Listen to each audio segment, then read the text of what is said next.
Greetings, good afternoon. I'm Mr. Michael here for People Estate Network, where we believe if you build the people, you will build the land, building lives one day at a time. And one of our focuses is to focus on the whole person. We believe in the wholeness and the health of the whole person. And one of the easiest places to start is with your physical health. And so we have here Dr. McKay Jenkins, Professor Jenkins at University of Delaware, an esteemed man who has extensive studies when it comes to our food, our industrial food systems, and how it works and how it affects us in ways that we don't even know about. But what makes this man so remarkable, because he's not just an academic, but he actually has his boots on the ground.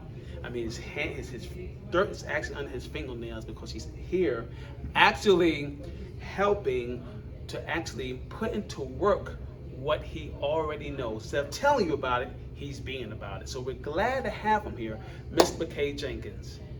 Thank you, sir, for coming. So good to be here. So what's your personal testimony that started you on this journey that has brought you to where you are today? Well, thank you again for having me. I've been a journalist for, I guess, 40 years now.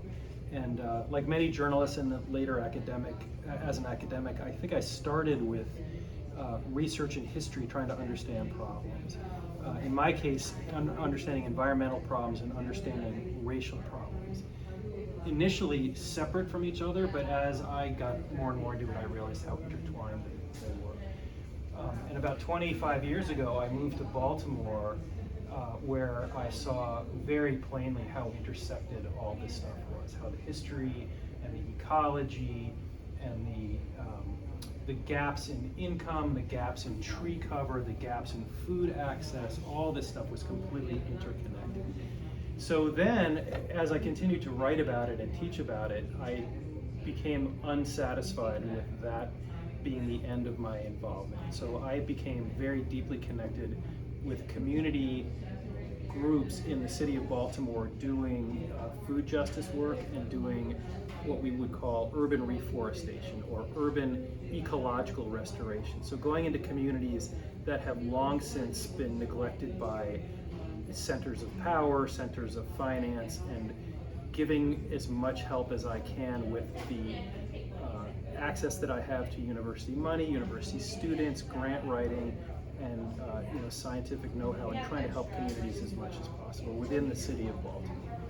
Wow, so basically you just took whatever tools you had at your disposal. You didn't complain about what you didn't have. You said, what do I have? And then you just put it to work, and things seem like they kind of grew. I think that's a great way to put it, and I'm sure you know when you talk about what they call assets-based community work. Like when you walk into a community, some people see deficits and some people see assets. And when I walk into a community in Baltimore and I see the incredible creativity and inspiration of the community, all I want to do is tap into that. It's been a blessing for me personally to be allowed to work with these groups and these people, and the inspiration that has flowed in my direction has been one of the great blessings of my life. What I can contribute to that, it seems like a small compensation for what I've been able to get spiritually and emotionally, psychologically. It's also one of the greatest teaching opportunities I've ever had for my students, to come into access with people who know about resilience, they know about how to make a lot out of a little.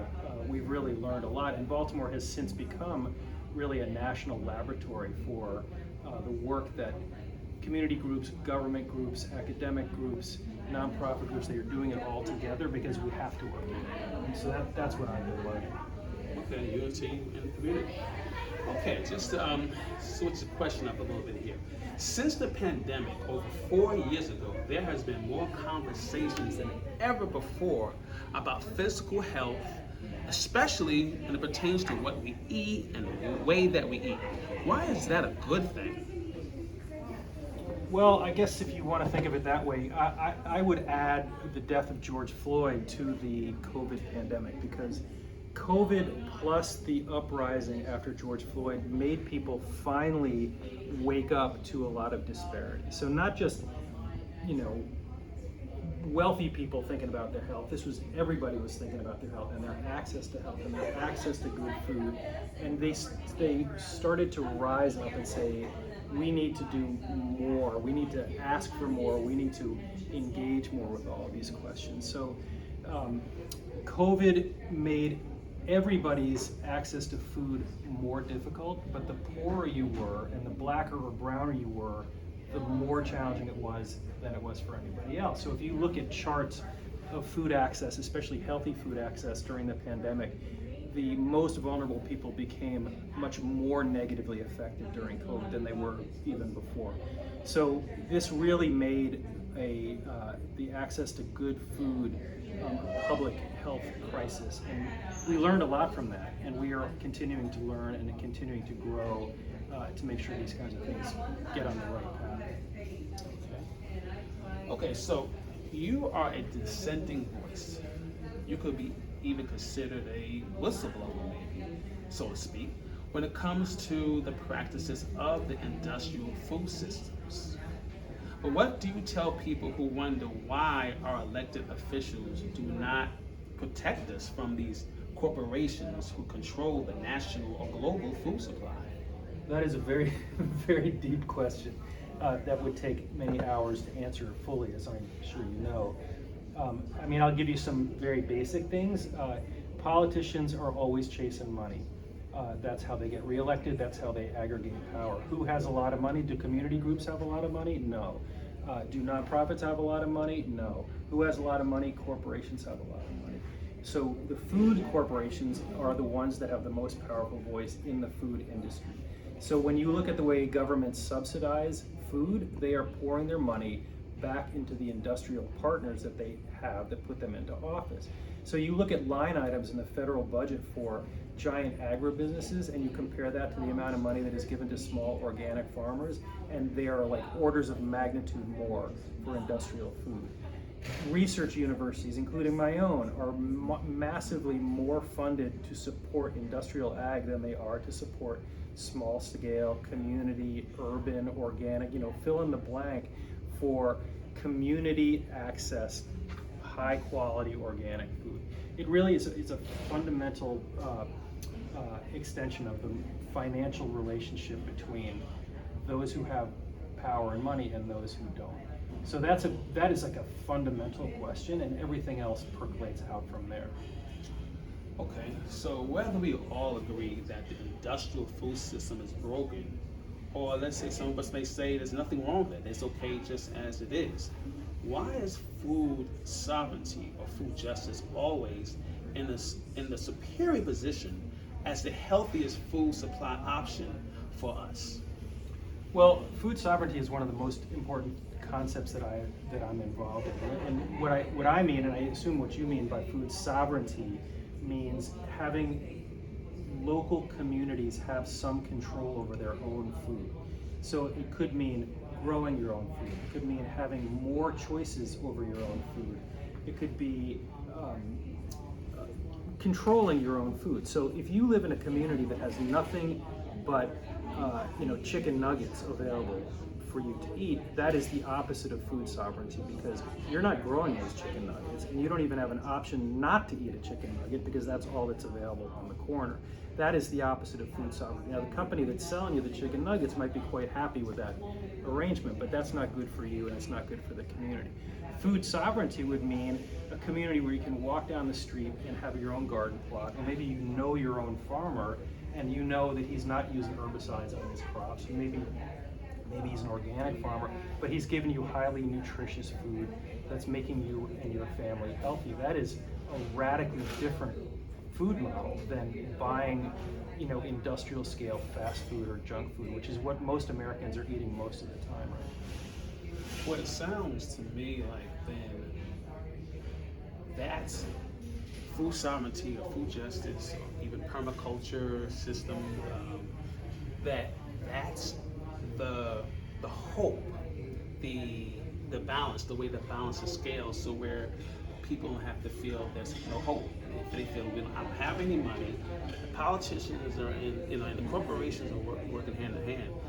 What am I going to do if I don't have any money? It was like, aha, you may not have the money that they have, but you have, you know, property, or you have community, you have land, as you said in the beginning, different groups working together. So it seems to me like that's like the light bulb that goes off and say, hey, this is how we overcome this David and Goliath, or this, I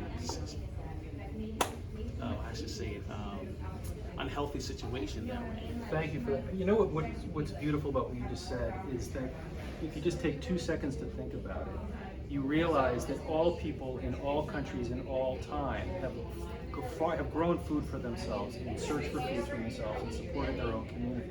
It's only in the last 100 years that we've gotten off on this wrong track. So part of what you're saying is not actually reinventing something, it's like remembering something.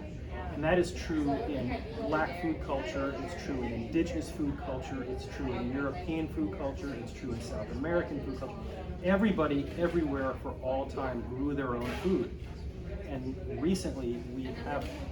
And the fun of this, if I can use that word, is reconnecting with traditions of growing food in conjunction with other people. Like hanging out with people and growing food and cooking food and serving food is one of the most ancient human things that we've ever done. We don't have to invent that, we just have to remember how to do it again. And we're in the process of doing that. That's what's fun about it. Wow, that's awesome. Okay, so once someone hears this message of hope, there are also always a number of questions that need answering, and challenges and obstacles to overcome when establishing a local community food justice system. But what simple steps can anyone take from home to just get started on a healthier eating journey? Excuse me.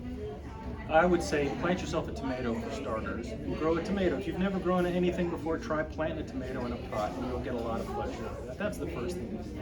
But then really, if you want to start scaling this, it's really important for your soul, for your community, for your health, to get in community with other people that are doing this. Whether it means talking to your neighbors and sharing ideas about what kind of food to grow, whether it's joining with a nonprofit to see how you can also feed other people. This could be through churches, it could be through nonprofits, it could be through public green spaces.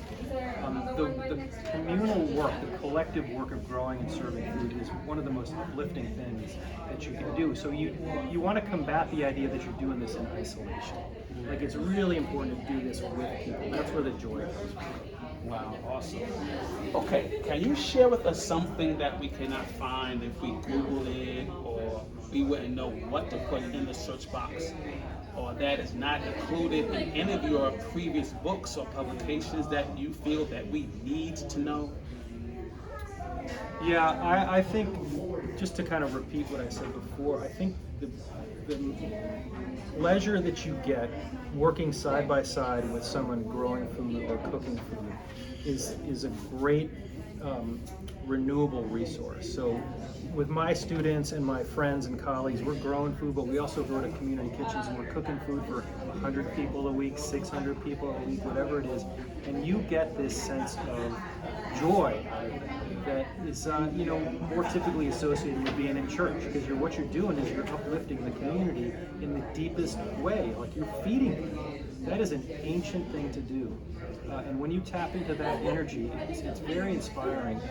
And other people are benefiting because they're getting to eat it, but you're benefiting because you're getting to grow it and cook it, and that is mutually reinforcing. Wow. Okay, last question.